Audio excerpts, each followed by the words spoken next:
Привет, это майор в отставке. В этом выпуске разбор самых важных и показательных событий прошедшей недели. Без соплей, без цензуры и без плашек для Роскомнадзора. Только факты и только мое мнение. Не будем тянуть резину, ставьте лайки, подписывайтесь. Это важно для продвижения, для того, чтобы информация расходилась дальше. Ну и поехали. Начну с главного. Неделя была настолько густой на события, что не хватило бы даже 2 выпусков. Но началось все с самой унизительной для Кремля истории. Это операция «Паутина». В воскресенье 1 июня украинская СБУ устроила самый болезненный сюрприз для путинской военной машины. И не где-нибудь на фронте, а в глубочайшем тылу, на 4 аэродромах. Это Дягилево, Бело, Иваново, Северный и Оленя. Туда, где, если верить Министерству обороны, все под контролем. В итоге уничтожено от 13 до 20 стратегических самолетов, до 40 из них повреждено.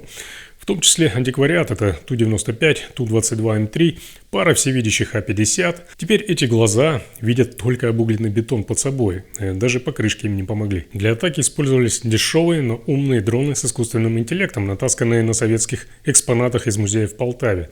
Ущерб более 7 миллиардов долларов. Это не просто серия взрывов, это клинический диагноз всей путинской армии. И что характерно, Министерство обороны в этот раз не смогло даже врать. Признали, техника повреждена, ведутся восстановительные работы. Перевод с Минобороновского значит, что все сгорело к черту, сами в шоке. Z-паблики в истерике сравнивают этот удар с Перл-Харбором. Но если уж и сравнивать, то скорее с пожаром в каком-то там старом сарае, где охрана состоит из тиктокеров с корочками ФСБ, но о них чуть позже. Ватный фюрер после такого удара, видимо, забился глубоко в бункер. Никаких комментариев, только поздравления Байконуру. Уважаемый Касым-Жомарт Кемелевич, когда стыдно, лучше, как говорится, молчать. Сердечно поздравляю вас со знаменательным юбилеем. 70-летием легендарного космодрома Байконур. Почему молчит ватный фюрер? Здесь все просто. Этот удар стал одним из его самых больших позоров. Это удар по его имиджу в глазах не только зетников, но и его окружения. Если он заговорит по телевизору об этой, как он любит выражаться, ситуации, без реально проведенного или, то есть без реально успешного с его точки зрения ответного удара, то это будет выглядеть слабостью и признанием своей несостоятельности. Это могут оценить неправильно. Орешник у него что-то все никак не взлетает, поэтому, скорее всего, этот псих сейчас вынашивает какой-то ядовитый план по очередному удару по мирным жителям какого-нибудь украинского города. И все это, я напомню, было не единственным ударом за неделю. Незадолго до операции «Паутина» в ночь на 1 июня в России обрушились сразу 2 моста в Брянской и Курской областях. В Брянской автомобильный мост именно в тот момент, когда под ним проходил пассажирский поезд. Обломки рухнули прямо на вагоны. 7 человек погибли, более сотни ранены. В Курской области другая картина. Там железнодорожный мост обрушился уже на дорогу.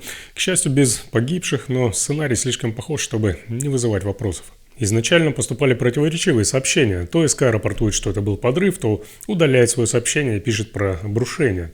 Но факт остается фактом. Это трагедия. Погибли люди. И все эти жертвы и обрушения на совести Кремля. Именно Кремль дал старт этому хаосу. После операции «Паутина» в сети всплыла интересная версия. Оба подрыва могли быть частью одного плана. Якобы украинские диверсанты сознательно ударили по инфраструктуре в этот же день, чтобы дезорганизовать российскую систему реагирования и прикрыть главную атаку. Ту самую операцию «Паутина» по уничтожению стратегической авиации. У меня, признаюсь, тоже мелькнула одна версия. Рязанский сахар. Что это такое, думаю, объяснять не надо. В общем, закралась мысль, что ФСБ опять могло устроить провокацию аккурат накануне 2-го раунда переговоров в Стамбуле. Взорвать что-то, обвинить Украину, выйти из процесса переговоров. Ведь Путину не нужен мир и не нужны переговоры. Он пошел на них под давлением Трампа. Теперь ему нужен повод, чтобы выйти из них. Все по определенному проверенному рецепту. Но было очень много вопросов. Если это был сахар, то где продолжение? Где показательная истерика, ультиматумы, удары в ответ, выход из переговоров? Ради чего тогда все это затевалось? Тем более после «Паутины» у Кремля был более чем серьезный повод ударить кулаком по столу. В первые дни ничего, тишина. Думал, что либо не знают, как реагировать, либо некому, либо не на шутку все там обделались и пребывают в шоке. Но потом Ватный сказал, что Киев якобы намеренно совершил теракт против гражданских, и с ним нечего вести переговоры. Это он о мостах. И это только подтверждает наше опасение в том, что и без того нелегитимный режим в Киеве, захвативший когда-то власть, постепенно перерождается в террористическую организацию, а ее спонсоры становятся пособниками террористов. И в то же время просят приостановить боевые действия на 30, а то и на 60 суток. Просят о встрече на высшем уровне. Но как же проводить в этих условиях подобные встречи? О чем говорить? Кто вообще ведет переговоры с теми, кто делает ставку на террор, с террористами? Вот вам все и сложилось. Путин сделал это поводом, чтобы отказаться от переговоров. И вот пока в России считают сгоревшей Ту-95, пришел третий привет уже по культовой священной артерии. 3 июня ровно в 4:44 утра по московскому времени путинский режим получил еще один привет. На этот раз постучались со дна. Служба безопасности Украины провела третью атаку на Крымский мост, ту самую священную артерию, которую Путин когда-то чуть ли не на иконах рисовал. Теперь эту штуковину снова трясет и колбасит. Операция, как позже признали СБУ, готовилась несколько месяцев. Под опоры заложили 1100 килограммов взрывчатки. Это было целенаправленное подводное минирование, проведенное в лучших традициях спецслужб. Быстро, точно, по месту. И это несмотря на то, что Крымский мост, если верить пропаганде, охраняется чуть ли не как сам ватный фюрер. После взрыва моста движение по нему временно перекрыли, но уже через несколько часов бодро отчитались, типа работает в штатном режиме. Правда, про то, что у этого режима теперь провисшие опоры и трещины в несущей конструкции, не уточнили. Но не беда, главное, чтобы по телевизору не дрожало. Это уже третий удар по мосту с начала вторжения. До этого был взрыв фуры в 22 году, потом атака морскими дронами в 23 году.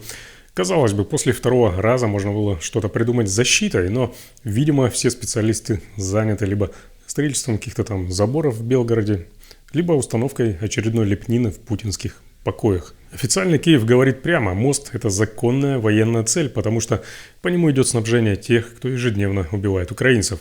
Так все и есть. Глава СБУ Василий Малюк назвал мост символом оккупации и пообещал, что любые ее проявления получат жесткий ответ.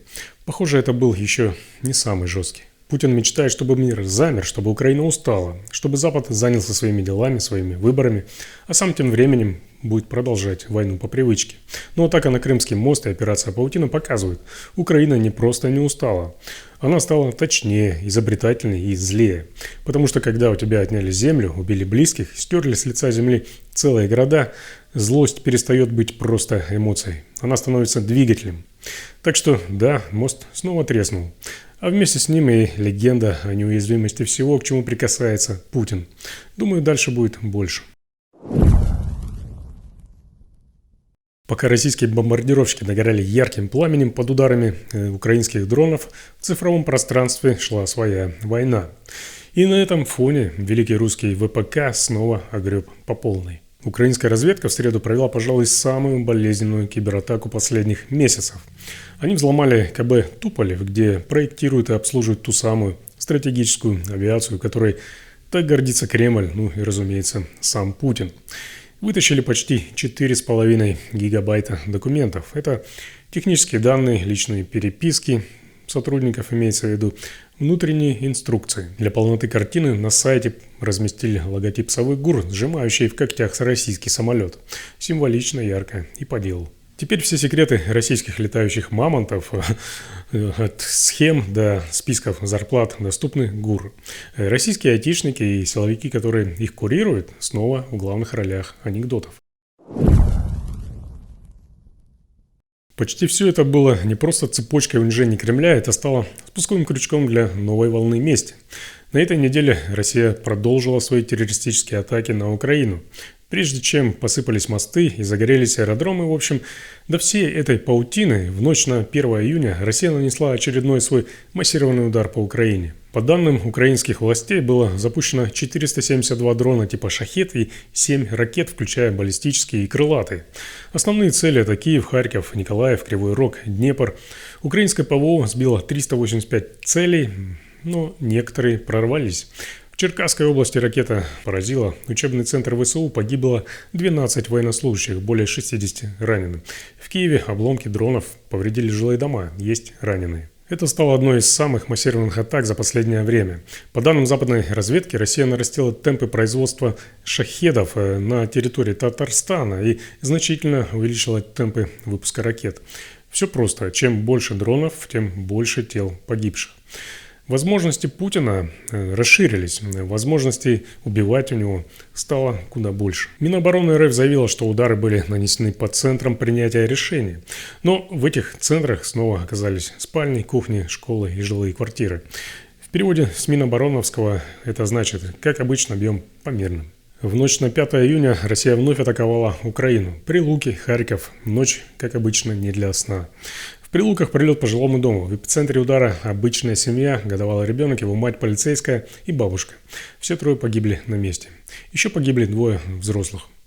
5 жизней за один прилет. В Харькове обошлось легче, 17 раненых, дома без окон, снова сирены и пожар. Российские пропагандоны бодро рапортуют, били по центрам принятия решений.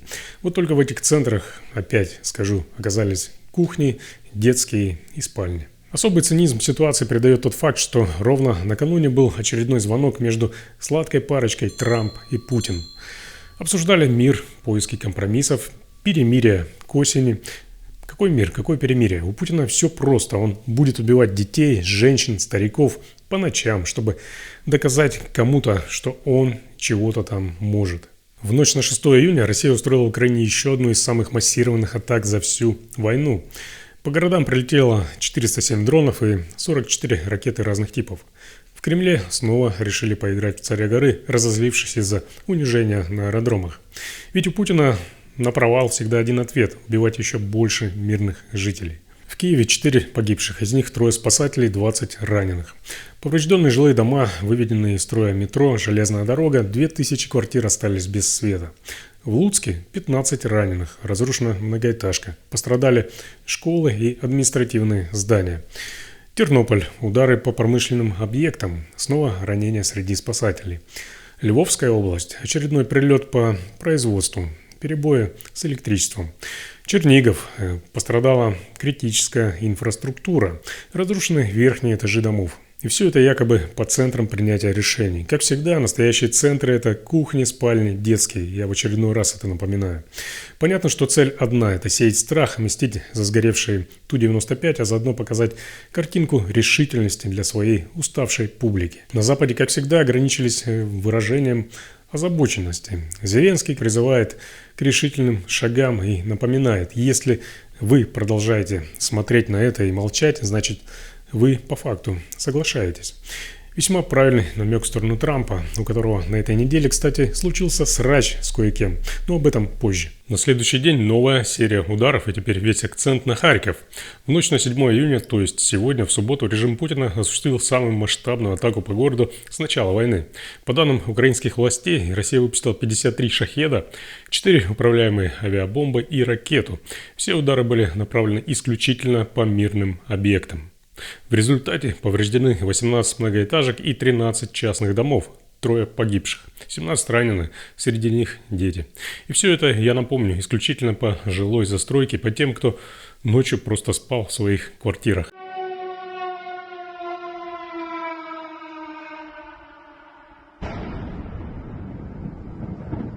Никаких военных объектов там, куда прилетали сегодня ракеты и дроны, не было. Путин вновь совершает террор ради террора. Жалкий фюрер мстит за унижение и за сгоревшие Ту-95. Вся эта показательная бойня на деле вовсе не про войну, а про бессилие. Путин пытается компенсировать свои позорные провалы и вернуть себе чувство власти и потерянное достоинство. И пока война не вернется туда, где ее придумали, все-таки будет. Новые жертвы, новые руины. Каждый раз после таких новостей хочется, чтобы над Российским Министерством обороны или над Кремлем раскрылась очередная такая же паутина. Неужели так сложно перевести пару фур с домиками именно туда. Ведь если до какой-то там Оленей доехали из Челябинска, то почему бы и не до Кремля? В общем, война должна, на мой взгляд, возвращаться к тем, кто ее начал. Потому что пока ее не прочувствует как следует большинство, все-таки будет продолжаться. И вот теперь переместимся в Москву. Здесь уже не дроны, не ракеты. Тут по старинке, с бородатыми, вежливыми людьми и багажниками крутых иномарок. Было на этой неделе событие, которое, наверное, многих заставило поностальгировать. 3 июня вечером центр Москвы вернулся в те самые времена, которые принято называть 90-ми.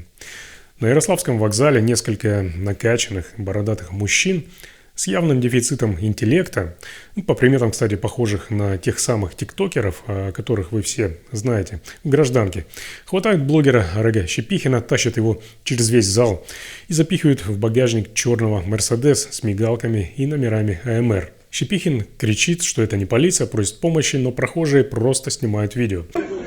Помогите, пожалуйста, вызовите полицию, это не полиция. Это РЖД. Такая у нас теперь гражданская позиция. Я в шоке, но обязательно запишу и репостну. Выяснилось, и вы поняли правильно, это чеченские силовики. 3 предъявили удостоверение Росгвардии Чечни. Объяснение: Щепихин якобы оскорблял мусульман. Сам Щепихин далеко не герой. Человек, который успел пофоткаться с мерзотами типа Мединского и Захаровой, на публику не стеснялся гнать провокационный шлак. Но даже таким персонажам не положено быть похищенными в центре столицы. Это не правосудие, а типичный кадыровский мастер-класс по беспределу, тупо, нагло, безмозгло. Главное, чтобы все увидели, нам здесь можно все. Следственный комитет возбудил дела и на похитителей, и на самого Щепихина. В общем, пришел к симметрии, чтобы все выглядело по-законному. Хотя, по факту, полное признание того, что в Москве действует по понятиям. Ну и, как водится, в России плохие новости любят ходить парами. В пятницу вечером стало известно, что самого Щепихина арестовали и отправили в СИЗО по обвинению в экстремизме и разжигании ненависти. Все прошло тихо, закрытое заседание суда, ни одного журналиста, зато на лице у Щепихина свежие автографы от известных всем в мире тиктокеров. Кадыровцы, похитившие его в центре Москвы, формально вроде как находятся под следствием, но по факту на свободе. В итоге классика путинской системы: жертва в тюрьме, преступники на свободе. Все как учили. Путин десятилетиями пугает россиян возвращением лихих 90-х, мол, вот тогда был хаос, беспредел, а теперь при мне все строго по закону. Ну так вот, сегодня в Москве уже не 90-е, а натуральная Чечня на гастролях. Даже если Щепихин и сказал что-то резкое в адрес религии, в нормальной стране это вообще не преступление. Каждый человек имеет право высказывать свое мнение о любой религии и в любом ключе. Это базовая свобода слова, даже если оно кому-то не нравится. В цивилизованных странах за слова максимум подают в суд, а не устраивают какие-то там показательные похищения на вокзалах. Уровень аналитики и логики у исполнителей, конечно, заставляет задуматься. Сотни камер, десятки очевидцев, и они хватают его как будто в Грозном, а не в столице. Итог: скандал, федеральный резонанс, шум, звонок из Кремля, чтобы прекратили это безобразие. Тут как бы все очевидно. Людям просто сказали «фас», они взяли, им сказали «фу», они отпустили. Никакой логики, никакой оценки последствий, просто исполнение. Потому что думать это не по инструкции, даже если есть чем это делать. Этого «фу», того «фас», так и живут. Беззаконие с удостоверением чеченских тиктокеров. Все, как говорится, по форме, только без головы. Ну, тупые, вот точно как... Кстати, хотите узнать, что бывает, если такие вот кадыровские тиктокеры вдруг внезапно приезжают в цивилизованный мир? Эй, ты, Златовласка, ты знаешь, сколько эта машина стоит? $30 000. И ты знаешь, что мы с тобой сделаем, если ты хоть поцарапаешь ее, а? Ты знаешь, что мы с тобой сделаем? Сейчас угадаю. Вы мне дадите по морде, переломаете все кости у меня в теле, а потом скормите меня бешеным псам. Примерно правильно? Ты что, спятил? Мы на тебя в суд подадим. Мой адвокат с тобой свяжется.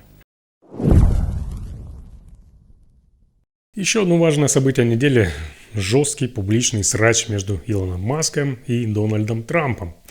Когда-то они выглядели союзниками, Трамп хвалил Маска за гениальность, а Маск, в свою очередь, заявлял, что при Трампе Америка снова на подъеме.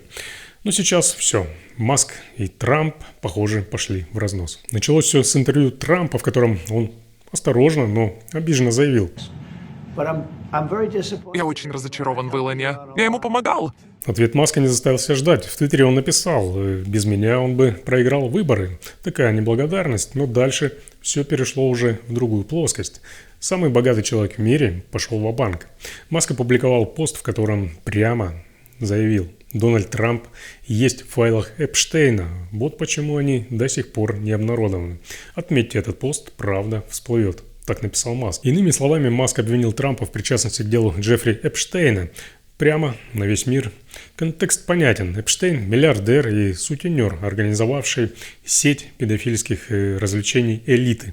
Его файлы – это список гостей, участников и свидетелей. После таких обвинений речь уже не только о личной вражде. Это может заинтересовать Конгресс, спецпрокурора и даже ФБР. Если слова Маска подтвердятся, у Трампа не просто проблемы с рейтингом, а юридическая угроза. И, возможно, ему срочно нужно договариваться с Владимиром о месте под Ростовом. Никаких опровержений со стороны Трампа пока не последовало, только тишина. Но зато Трамп вновь высказался по Украине, сказав вчера, что Украина сама дала повод для войны, шокировав тем самым многих. Украина сама дала Путину повод разбомбить их к чертям. Маск, кстати, во время срача призывал к импичменту Трампа. Кто его знает, может в этот раз хоть у Илона получится. В Америке ведь и не такое бывало.